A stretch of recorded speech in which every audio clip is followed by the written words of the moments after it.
parliament kubisaamu 100 million. That is 52.9 billion, almost 53 billion shillings.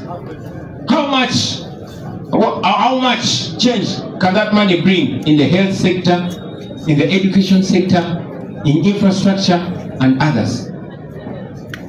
Let's try to break it down. $1 billion musatu Museveni yazikutte nazuwa bamemba ba parliament bamwe bonna oba munfuna bulungi yakutte $1 billion naziwa ababaka ba parliament basobole omuyamba okuumira bannayuganda mu makomera kubanga Museveni weapon gyasigaza yokka okutulwanyisa ye kooti y'amagye nti bajja ne bagamba kana kofira kenyambadde kyambalo ky'amagye ne bakutwala mu kooti y'amagye. Ekooti y'amagye chief justice waayo ye Yoweri Museveni. Ensonga lwaki kooti ensukulumu yasazaamu okuwozeseza abantu abatali basirikale mu kooti y'amagye kubanga si kya bwenkanya, tebasobola kufuna fair trial oba kuwozesebwa kwa mazima na bwenkanya. Lwaki? Kuba omuntu yennyini abasirye gwe muvuganya naye ate gwe ba appealingira gye bajulira ye Mwami Museveni. So ayagala mmwe ababaka ba parliament mudde mu mukwasa obuyinza okuumira bamacete mu kkomera. Kyandibadde tekyewunyisanga era tekinyiiza nnyo singa kiri ku babaka ba NRM bokka kubanga basinga mu kubbo obwongo bwagwadde ne buva mu bwongo mu mutwe ne budda mu lubuto. Naye kino yakikoze ku babaka bonna n'aba opposition era njagala mumpulirize bulungi. Ntandise nebaza Honorable Mwanga Kivumbi kubanga ye n'obukulembeze obwabaddewo nga siriwo ne Honorable Ssennyonyi taliwo bavuddeyo n'okusalawo ne bawandika ekiwandiiko nti ababaka abo abeetantala abeesamba obuli bw'enguzi buno basse omukono ku kiwandiiko ekyo. Tubebaza abaffe bonna sebo basayiniza si bonna tetunaba kutuukawo kati nkyajja. People power, our power. Tetwakomyawo basebo ne bannyabo kubanga okusayininga obusayininzi tekimala.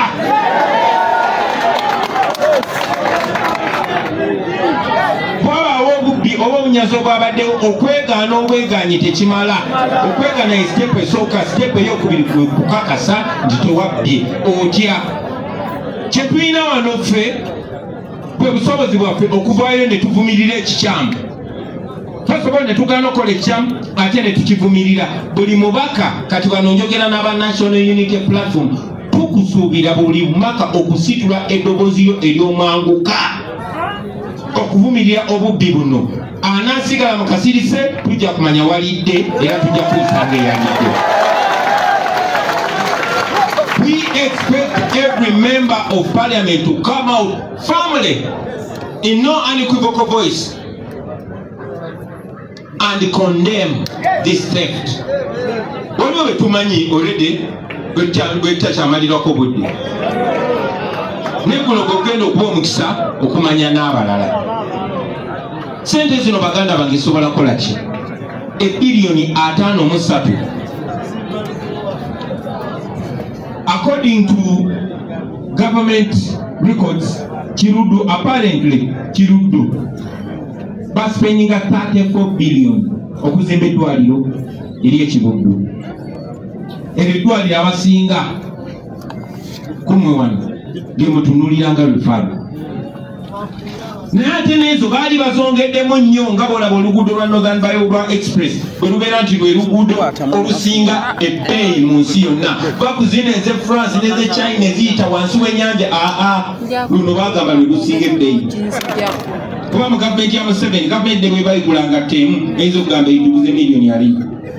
So okusinziira ku mbalirira ya gavumenti ya Mwami Museveni Kirudu yamalawo $3.4 ne okusinziira ku research Honorable Ssennyonyi ne banne gye baakola ne bakomparinga n'amalwaliro ge gamu okwetola ensi yonna ne mu region wano Uganda, Kenya, Tanzania n'amalala eddwaliro eryo nga lisobola okuzimbibwa ku biliyoni 14. Kati njagala ku biliyoni 53 ababaka ba parliament baalidde amalwaliro ameka? Njagala buli wootuuka ku mubaka wo wa parliament mubuuze gw'omu ku baalidde eddwaliro lyaffe. Tukitwale nti okusobozesa Museveni nga Museveni abeebaza okujjako gwe obugagga bwe obw'emmwanyi n'abussa mu ngalo za famire ye, era okusobozesa Museveni okusibira baganda bo mukomera naawe kennyini nti bagala kwata zaake bagameze nga tozifaanana ez'abasirikale nga bamutwala mu kotumasho. Okumusobozesa okukola ebyo, okusobozesa Museveni okukumira Machete Yasini ne Kalanzi ne Umaru Kato n'abalala bonna bonna mukomera nga kwesa koti y'amagye. Tafaayo kikyayonoona mu Uganda. Yakudde amalwaliro ga Kirugu ameka n'agawa ababaka ba parliament ne bagalya. Bwe tubeera twogera nga tukomparinga ku bubbi bano abantu bwe bakola, omuwendo gwa ssente gwe babba, bwe zijja ne kugamba ono omusajja yabbye oluguudo lulamba, kyaba yakoze kuba ssente zikola oluguudo bw'azibba n'aziteeka mu nsawo, ababbye oluguudo lulamba. Kati bano tebabbye malwaliro gokka, babbye obulamu. Gwe omuntu bw'afiira ka health center 4 oba bw'afiira mu ddwaliro nga tewali ddagala oba nga tewali musawo, abo ba MP be baba babbye obulamu bw'omuntu bwo. That is where it is. Njagala muki understanding mu ngeri bwetyo yengeri yokka temujja okumanya ki kye muluuzinga, era bwe munaanyiiga ne mukyusamu bwe mujja okumanyira ki kye munaaba mukyusizza. Awo we tuli bassebo ne bannyabo. Betty Kamya yakyogerako, ye kennyini Betty Kamya ya IGG yabagamba Uganda sina temuli mu mbeera eno kubanga sente zikola ebintu bino teziriwo. No, sente weziri ne sente zibbibwa abo abantu ab'olubatu, abo abantu ab'olubatu abasobola okubba buli kimu ne bagenda kati bakwatiddwa ku mukono. Abantu abo tebawera 3.5 ne bakozesa bano ababalya mu ngalo okukumira mu mbeera eno. Amakyaga leero mbadde nyumyako ne Honorable Ssenyonyi n'akulira kintu ekinyiiziza oba nkibagambe Honorable Ssenyonyi anyumiriza ku lumu ku nkyala ze ne ba experts be yanyumya nabo, yazuula nti eddwaliro gye baatute Moses Ali ettake lyakabi nnyo, lirimu ebitanda izidde 15, ebitanda 15.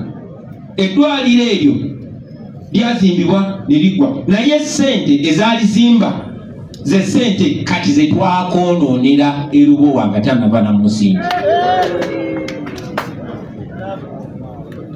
Oba mutegeera kye njogerako?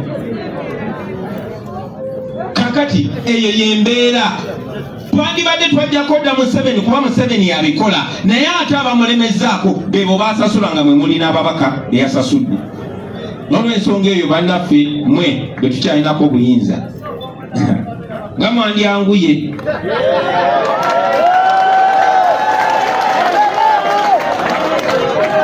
njagala okusaba bannayuganda nti abo ababaka ba NRM n'abo be mumanyi wadde bakyakutte kaadi zaffe naye nga balya Museveni mu ngalo nga babadda ku mulama gw'abantu, bannange mubatandikirewo bagoba.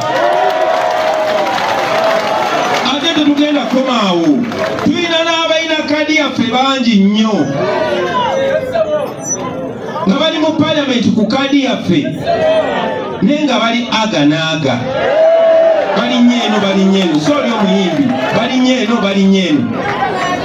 Njagala okubategeeza nti abantu balaba ate naffe tulaba, era abantu abo bassebo ne bannyabo temubatiiririranga gye muli, muveeyo mwesimbewo.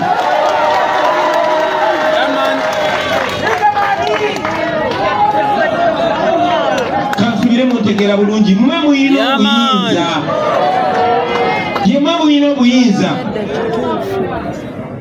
Omusota bwe gukulumira mu kirule kimu ebansobi okuluma omulundi gumu naye omusota bwegukuluma emirundi ebiri nga gukulumira mu kituli kimu gwoba n'obuzibu. Ku mulundi guno basebo ne banyabo namwe njagala mutunulire enkaliriza